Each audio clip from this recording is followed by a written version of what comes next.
We drove up to Haleakala Visitor Center in the early morning hours to watch the sunrise, along with many other people. It was still a special sunrise over the Pacific, and Mauna Kea, the almost 14,000 feet volcano on the Big Island.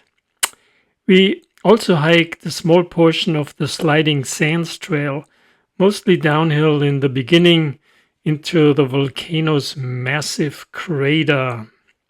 The landscape is often compared to the surface of Mars with its multicolored sand, rock formations, and cinder cones.